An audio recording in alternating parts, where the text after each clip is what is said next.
Okay, good afternoon, everyone. Thank you so much for joining us today. This is Dorian Wanzer. I'm the Grassroots Advocacy Outreach Manager here at NAC, and we also have the Assistant Director of Communications, Marisol Murphy-Ballantyne, and we are going to be talking about growing your advocacy network during National Health Center Week 16, and then how to measure and evaluate those results. As you know, National Health Center Week is a heavy time for us on social media, both NAC and the Campaign for America's Health Centers, and we always encourage health centers across the country to get involved and share their events and posts and things of that nature. But for those health centers that might be a little bit new to using social media, we want to make sure that you are making the most of it and are able to actually, set a goal and achieve those goals as we approach Health Center Week and during that time. So I'm going to go ahead and pass the ball over to Marisol, and she will kick it off. So 1 second.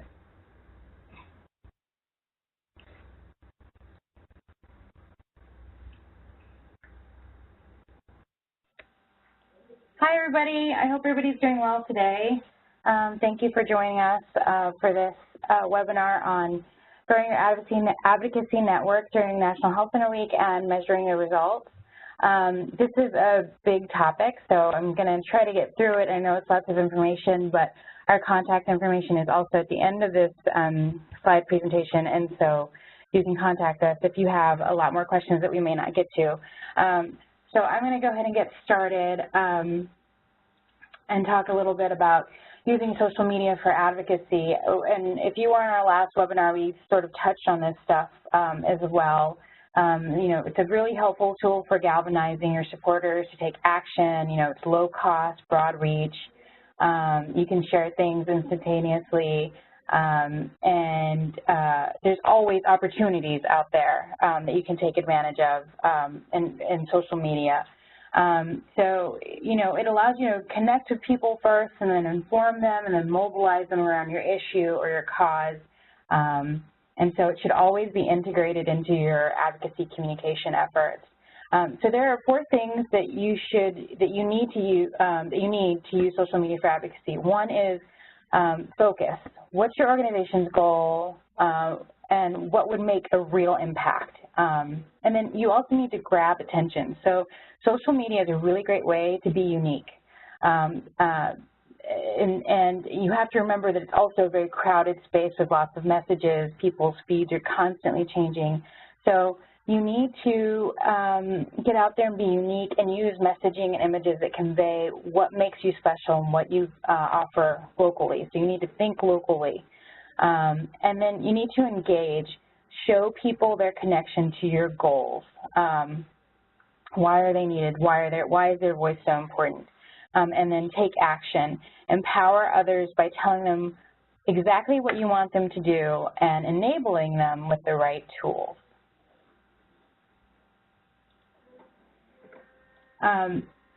There are 3 steps to increasing awareness of and creating advocacy with social media, and that's building a foundation, engaging, and then creating those advocacy opportunities. So building a foundation. Obviously, again, we've talked about, in our past webinars, we talked about how you have to sort of do research and figure out where you are in the social media space, or where you want to be, as well as what your audience is sort of looking for. But also you need to clarify your goals. Another thing you need to do is flesh out your social media profile. So if you have multiple profiles, so NAC has Twitter and Facebook and a couple of other things, you need to make sure that your health center logo, branding information, your bios are consistent all across those social media accounts.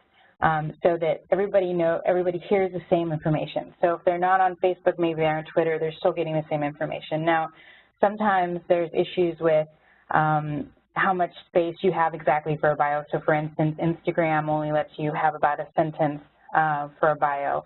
But just make sure there's some of the same language used across all those platforms.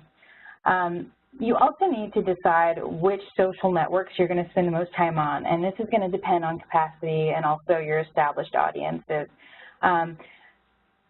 We're getting ready, we're doing all of these for National Health Center Week, which is not so far away at all, which is kind of scary that the year has flown by this fast. But, you know, if you're already on Facebook and you're not on another platform, maybe jumping onto a new platform right now is not the best idea because you have to establish that audience. And you want some audience in order to get some traction behind your messages and images. So that's something to keep in mind. The other thing is you have to create a timeline and a content schedule. You want to not only establish a timeline for implementation, but you also want to give yourself a deadline for achieving your goals. It's really important because it sort of gives you that extra push. And then once you've established a deadline for a timeline for implementation, it's really easy to sort of schedule in the different things that you're going to do. I mean, most health centers already know the kinds of events they're going to have throughout National Health Center Week in the month of August. So keeping that in mind and developing a schedule of advocacy messages that you want to put out there and making sure those advocacy messages tie into your goals is really important. And then connect with partner organizations, employees, board members, if you have consultants, people who are actively involved in the community, and patients, to encourage them to follow you, like you, share your messages, and then become advocates.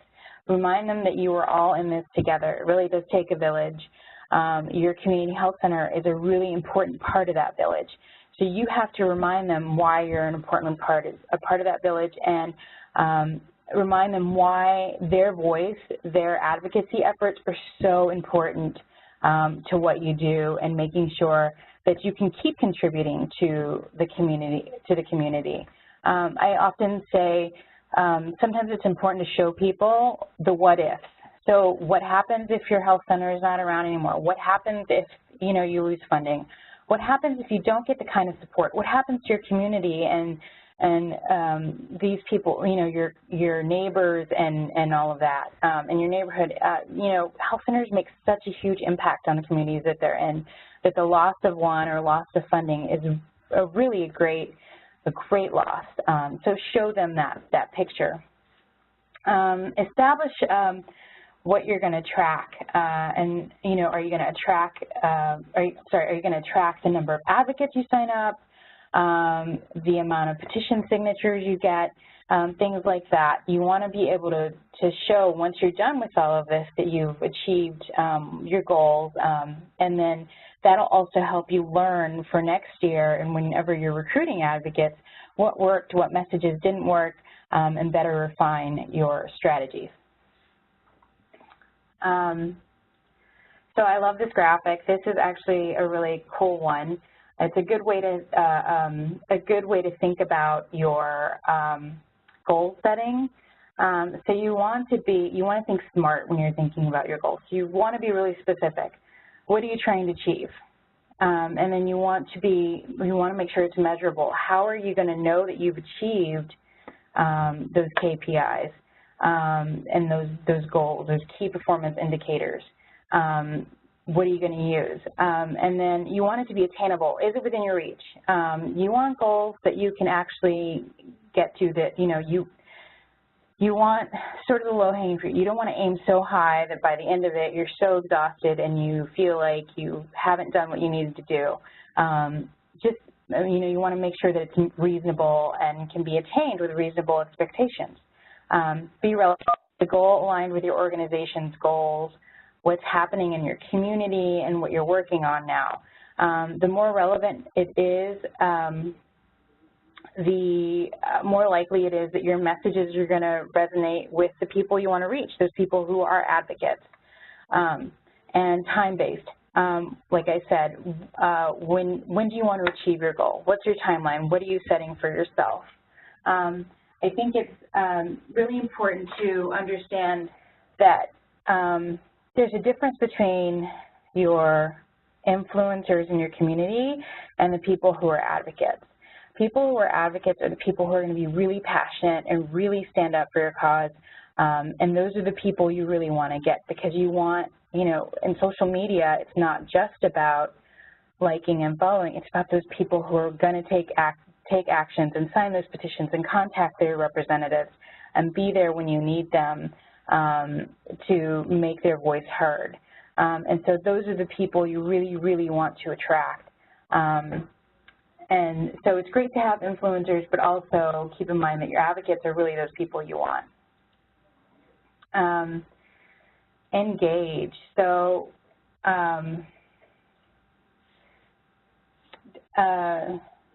the second step for building advocacy via social media is to engage. Engagement in social media is so important because people go to social media to engage with other folks.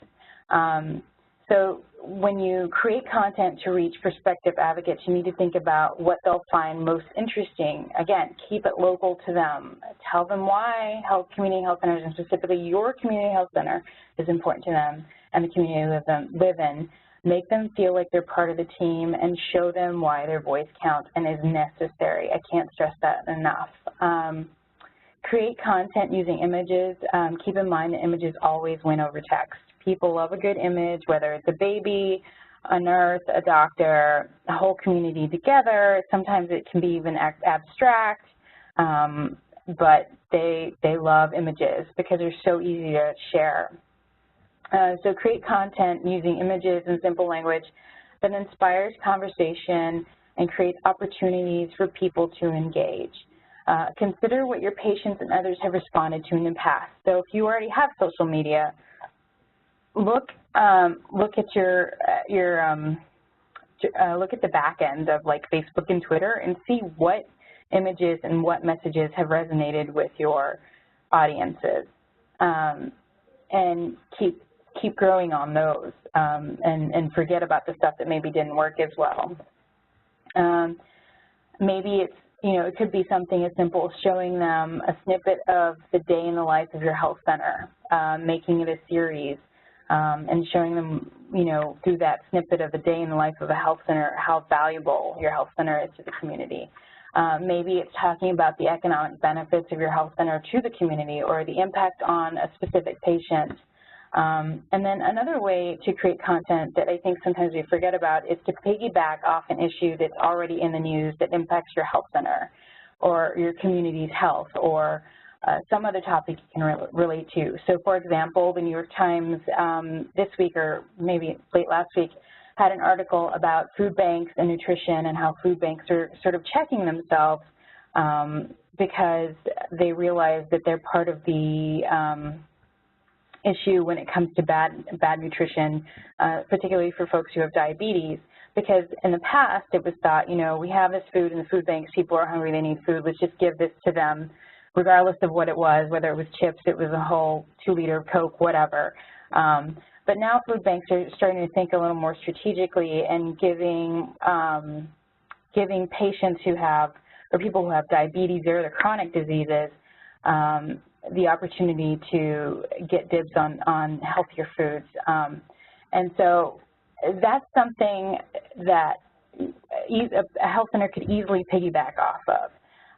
They could, you know, you could share that story, and also when you share that story, talk about, you know, if you have a nutrition program, if you have, if you see patients with diabetes, if you have other similar offerings, or you work with a food bank, you can share that, you know, in the post, and then share the newspaper article. So when you see things like that, and sometimes setting up Google alerts to see with certain keywords to see what comes in that day can help you see what kinds of stories will work for your health center. The other thing it does too is it also helps you see what reporters out there are writing about topics that are related to what you do within your community health center, which can help also with advocacy. Participate in online communities. Does your neighborhood have a Facebook page? How about a blog or a Nextdoor group? If so, join and participate, be a good neighbor, and share information on events and services offered. I have a really cool example here. I don't know if a lot of people know about Nextdoor. So Nextdoor is this app that you can get where it verifies your address so that you can join your neighborhood. It's sort of a listserv. So they have categories like crime and safety, events, general, if someone's selling something kind of thing. So in my neighborhood, we have a homeless population, and some of them have been there for a while. And so a lot of the people who've lived in my neighborhood for a long time have grown to know some of the folks there who are homeless. And so a week ago, we got a message in the Nextdoor app, and it was a woman who had, over many years, befriended a homeless gentleman by the name of Dave. And she had recently seen him, and he had lost vision in one of his eyes. And she was really desperate to get help for him. And she tried one source and couldn't get a hold of them. And so she went on the listserv, or on this Nextdoor app, and said, does anyone have anyone that we can contact, whether it's a doctor, an eye doctor, or whatnot, just someone to see him and see what's going on with his eye. And it turned into a whole discussion, and people saw, sharing resources, and so, we have a couple of community health centers in our area, and so some people saying, okay, you can call this person here, and it was just a nice way to get involved. And then finally, one of our council members, who had been forwarded the information, participated. He jumped on and said, oh, we're going to, I'm going to send out so-and-so from the county, and we're going to get this taken care of. Thank you so much for bringing this to our attention. And so it was a good way to get involved, and there's no reason why a community health center wouldn't be able to participate in that sort of a discussion and be part of that group. So that's a really cool app. Just remember, though, that, whenever you post, always be a helpful human presence. You got to show some personality, and it's not always about promoting your stuff. It's also about providing some helpful information to your community. So this is a really cool way to think about advocacy strategy. This is a pyramid. This is actually from a study that was done on how nonprofits use advocacy in social media. And so if you look at strategy this way, you can see that the bottom of the pyramid, you're sort of casting this wide net. You're reaching for people in order to raise awareness and repeat messages for retention so that people, the right messages stick. And then you're moving up and you're keeping the flame going so that people, start to accept the fact that health centers, your health center is integral to the community and the health system. You're sending out images and stories that will move people to feel strongly in support of the health center movement. And then at the top, you hit them with a call to action, and that call to action is become an advocate. And if that person feels really strongly at this point, and all the messages have stuck, and they realize exactly what the health center offers, then they'll do it. That's when they'll do something. So this is just a really cool way to look at advocacy social media strategy. So the final step is creating advocacy opportunities. So when you think of advocacy opportunity, you have to think about your various audiences. So creating advocacy opportunities for board members, employees, patients, again, people in the community who are really involved, even if they're not, patient or whatever. And what I mean by that is you need to tell them how the cause impacts them. Remind them to follow you and like you on social media first, and then also to be an advocate for community health centers. In some way, shape, or form, all of these groups of people, your board members, your employees, your patients, your consultants, whomever, all depend on community health centers staying in the community. Everybody benefits, so it's just a matter of finding that benefit to them and showing it to them. Another way is is, again, don't be afraid to share the what ifs, and then asking them to help. You know, reach out and say, we really need your help. Maybe before you start posting on social media messages around advocacy, you let your partners and your consultants and your employees know that this is going to happen on X day. We really want you to share and retweet what we're saying, and then encourage your employees and your friends and stuff to sign up to be advocates. And then feature advocates on your social media. Congratulate them, celebrate wins. The campaign does this from time to time on their blog. They'll do Advocate of the Month, which I think is really great. People love to be celebrated and show that they're being rewarded for the efforts that they put into to getting more advocates. And it's a really wonderful way to show, really wonderful an easy way to show people that you appreciate them. You can also write thank you notes. I know thank you notes take a while. I'm terrible at doing it. But just a simple thank you note to somebody. Hey, thanks for helping us out and getting, posting our messages and being a great advocate. We want you to know that we really appreciate you. And then you can use a little competition too. Maybe you can ask your board members to help advocate raise.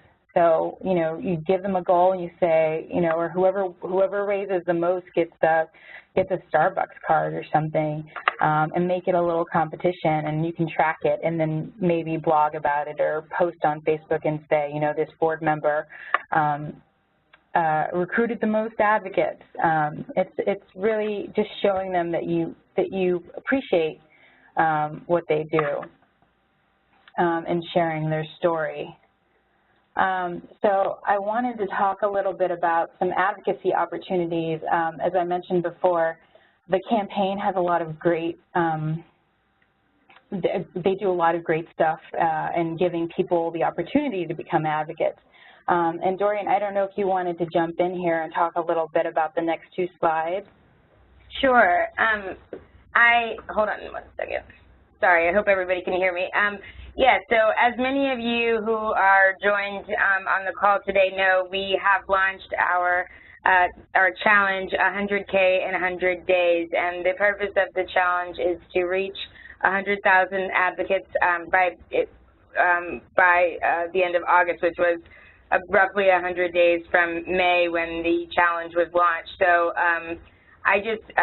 so I wanted to throw that out there. I know that we'll get to it, but as far as advocacy opportunities that are listed here, for Health Center Week, which is kind of intertwined with the 100K in 100 days because it's, it's kind of culminating all around the same time, there are several tools that we have on our website that you can use to recruit advocates and kind of reel them in, but also to kind of display your support for health center advocacy online. And this is just, thank you for moving to the next slide.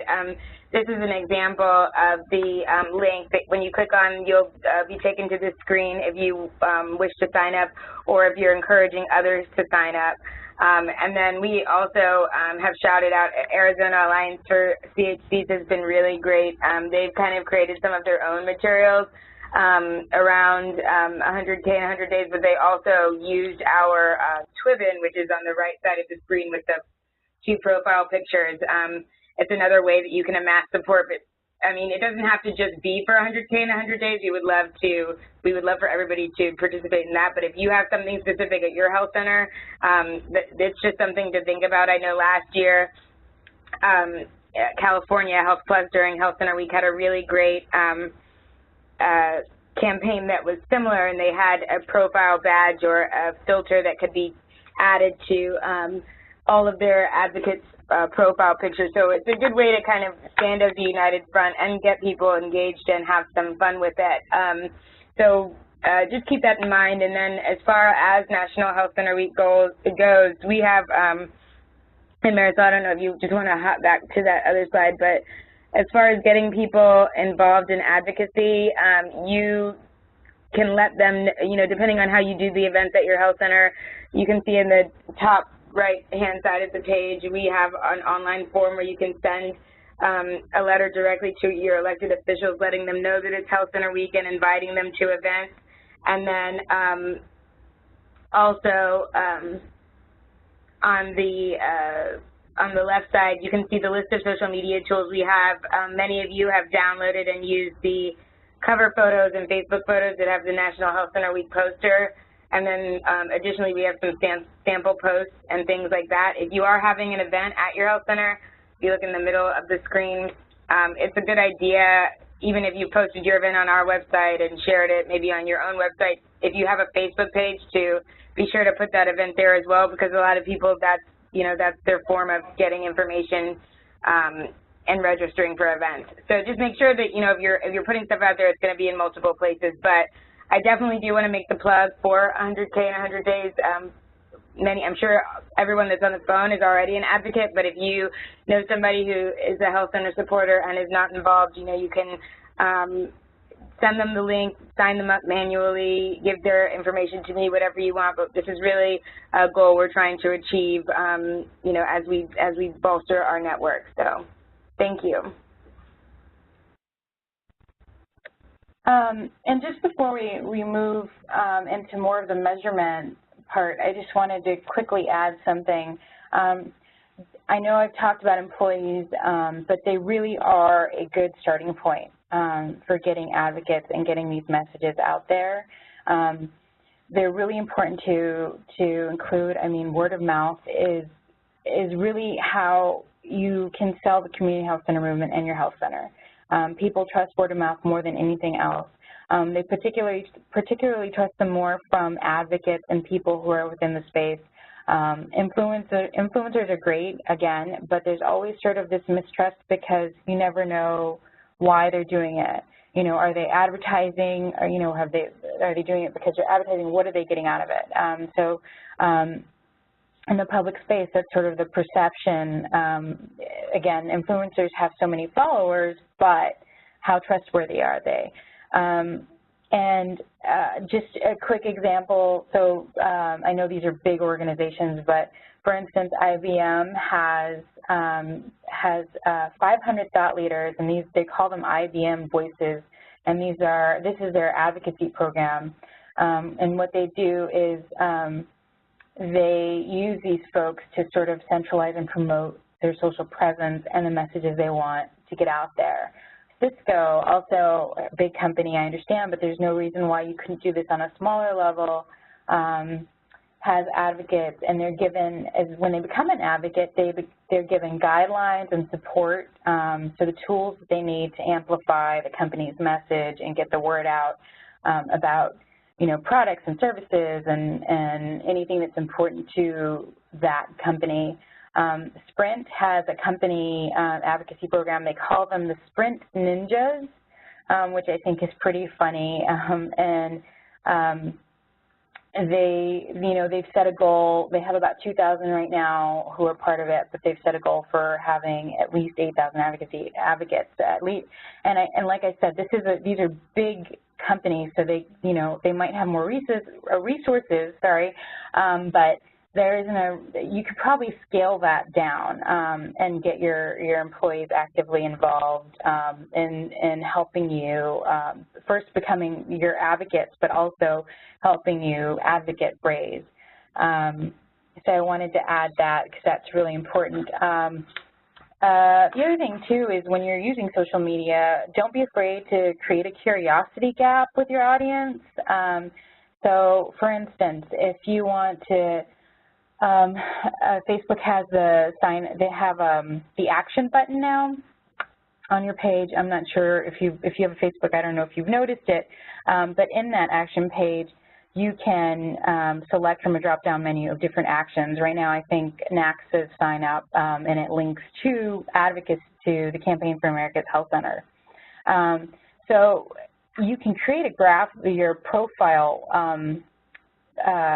your page profile image, background image, and have it so that arrows point to that button so people click on it. Maybe they don't quite know what it's about, but you created a little curiosity, and that'll send them to the page that you want them to go to. However, I will say that, if you're linking to stuff that, to make sure that the content there is just as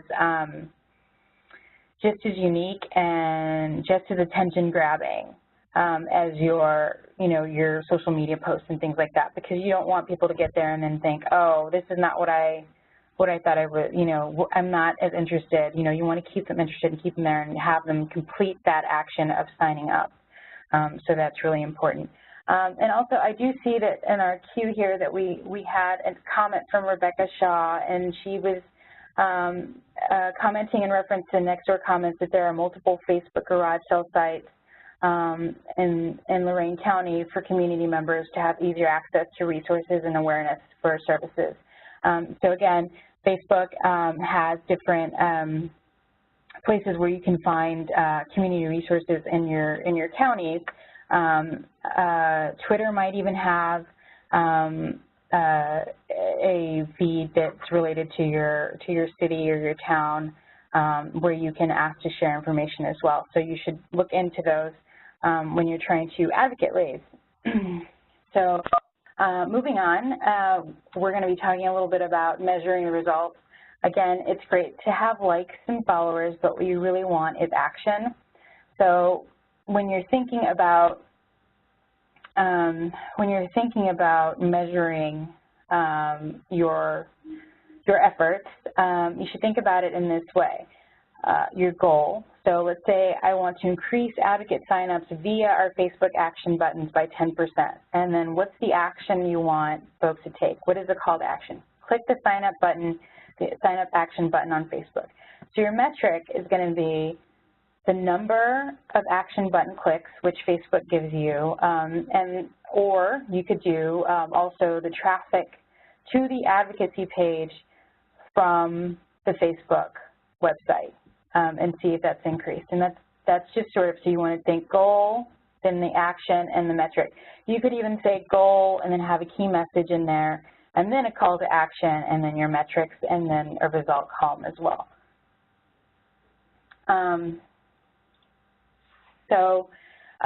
Another really cool way to sort of track this stuff is to create a dashboard.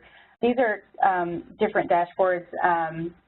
This is one Twitter dashboard that I got off of a social media measurement site that I thought was pretty basic, but it does provide some information here that's useful when you're trying to figure out what resonates and what doesn't resonate. And then the top one is we recently helped out in testing some Zika messages for folks, and so they gave us this dashboard to sort of track what worked and what didn't work with our audiences. And you can see in this slide that, sorry, I have to blow it up on my end here, that you not only have number of impressions or how many eyeballs have seen it, but likes and clicks, as well as if anyone commented, shared, or even now Facebook has the reactions, so you want to track what those reactions are. We've gotten a lot of loves on different stuff, as well as one wow about certain different articles that we posted. So just sort of keeping track about that. And just remember that I actually think that reactions weigh a little heavier than likes, because it's a little bit of an extra step for folks to say whether they are angry about it, happy about it, shocked, or love it. Like is really easy, but there's that extra step, and so that, I think that weighs a little heavier when you're thinking about what works and what doesn't work. Let's see, measuring on Twitter. So this is a little formula that you can use to sort of understand engagement rates on Twitter. It's the number of replies plus the number of retweets divided by the number of followers times 100. And then you sort of get a Twitter engagement rate that way. But another way to sort of, without doing math, to see how to measure is to actually just go into the back end of Twitter, and they have free analytics tools there for you, so you can see sort of what posts are working. It'll tell you what's worked for the month, how many impressions you have for the month, and how many retweets. And there are different tabs at the top that'll tell you different information. So this is sort of like just an overview, and this will tell you every tweet, like what has worked and what hasn't worked. And so you can take this information and you can put it into a dashboard to sort of track what is doing well and what's not doing well. It takes a little bit of time, but once you have a dashboard set up the way you want it, it's a little bit easier. And then, you know, just periodically do this. You can do it once a week, you could do it once a month, and generate a report to see what's working and what's not. And then this is just sort of some information that's really useful. These are common Twitter metrics, so tweet impressions, the number of tweets that people have seen, your profile visit, how many people have come by to see what you're doing, mentions, followers, tweets linking to you, the number of tweets attributed to your Twitter information, and then engagement rates, the number of total link clicks. So link clicks are actually really important on Facebook and Twitter. That's a really good metric to measure because it shows how many people thought your post was interesting enough to actually click on the link and go to the page. So that's a really good metric to track. Let's see, retweet, favorites, and replies. Also, if you get people talking, that's a great metric, and replying is sort of a way to measure conversations. So measuring on Facebook, again, Facebook has its own analytics at the back on the back end, but there's also a little formula you can do here. It's number of likes plus comments plus shares on any given day divided by the total of fans on a given day times 100, and that'll give you sort of a Facebook engagement rate. But again, this here, this bottom, I don't know if you can see my mouse, but the bottom screen capture there is actually the action button, which I don't do very much with right now, except it does go to signing up. But you can see how many people click through to your website, how many people click through the action button. So the action button does give you some pretty good metrics. The bigger screen capture here gives you information on your audience, like are they, you know, you see women 25 to 34, an average engagement rate that would be seen as good. You can see which posts have done well, you know, been shared, how many times they've been how many times they've been shared, how many times they've been commented on, and now actually you can also see the different reactions. Alyssa Jones just asked, is there an average engagement rate that would be seen as good engagement? I think it depends on your organization and your audience, how much time you spend on social media and how big your audience is. I think what is good is if your engagement rate keeps increasing, and that's really what you want to aim for. And then once you've been doing it for a little while, you can decide to set what your personal goal is in engagement rate. But every nonprofit organization out there has different kinds of audience, and has a different kind of audience, and has you know, more or less likes or followers. So it's kind of hard to sort of compare yourself.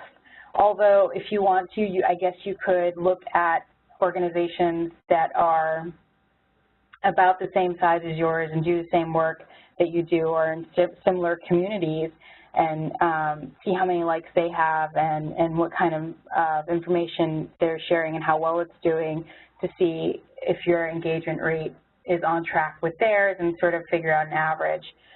That's a lot of work, but it's possible.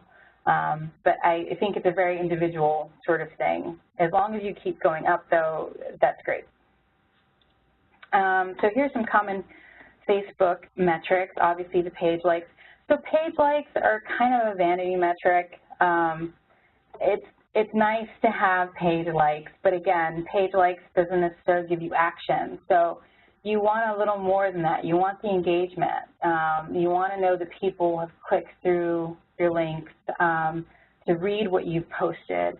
And then the other thing is you want to find a way to correlate it. So if you're trying to raise advocates, and you're sending them to your page for sign up or whatever, then, you know, maybe having, when they're signing up, having a question about how they heard about the advocacy program and community health centers or your health center in that, you know, in like a drop-down menu that says social media or Facebook or whatever, then you can figure, if you incorporate that and then you look, you know, at the increase, and you can sort of correlate how many of those people have come from what social media site or have just, you know, come in because of word of mouth, et cetera.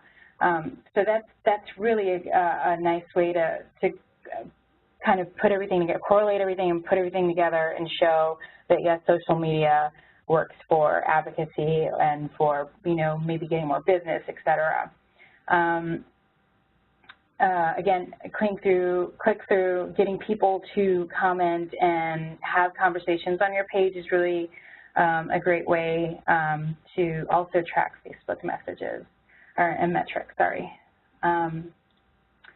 So here's some other tools. So Hootsuite and Buffer are actually free to a certain point, and you can schedule your social media posts through them, and then they also provide some pretty basic analytics for free. So those are tools that you can use to sort of track and measure how your posts are doing.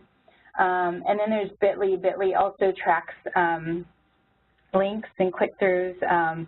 So if you create, you know, if you have a really long link and you need to put it in a tweet, you want to shorten it, you can use Bitly, and Bitly will also track how many people have clicked through to that link.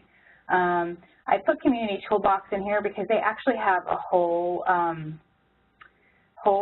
section dedicated to social media for nonprofits, which is really great. It's out of actually, I believe, the University of Kentucky, and it's really, if you Google it, it's really great resource for more information. And of course, we're also a great resource. We do have social media stuff on our website as well, and I can always send stuff to you guys as well. The other thing that's really cool is Google Analytics. So with Google Analytics, again, you can see how much time people spend on a certain page, how they got there. Did they get there from Facebook, Google? Did they get there from Twitter? So it's a good way to track to see what pages are doing well on the website and what pages might need a little work. And then I included every block and Nextdoor are actually similar platforms. So I talked a little about Nextdoor earlier, but every block is in a couple of different areas. It's not nationwide yet, but it's worth looking into to see if your community is there. And then Canva. So Canva is really great. They have a paid subscription and a free subscription, but their free subscription actually does a whole lot. Canva lets you create posters, it lets you create magazines, it lets you create postcards, and it lets you create all the graphics you might need for Facebook and Twitter and all your social media. They do offer some stock images there. Some of them you have to pay for, some of them are free. But it's really just a creative tool for creating content. And it's really easy to work with. You can do PowerPoint presentations, all that kind of stuff. So I wanted to share that with you. And so I think that's actually it for this webinar. Does anybody have any other questions?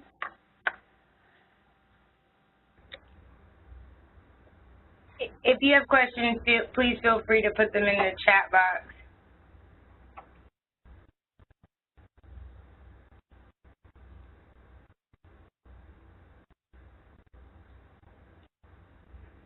All right, well, Marisol, unless you have anything else you want to add, we will be sharing out the presentation to you guys. It'll be available on the National Health Center Week website, and then we will follow up on Facebook and on Twitter and post it as well.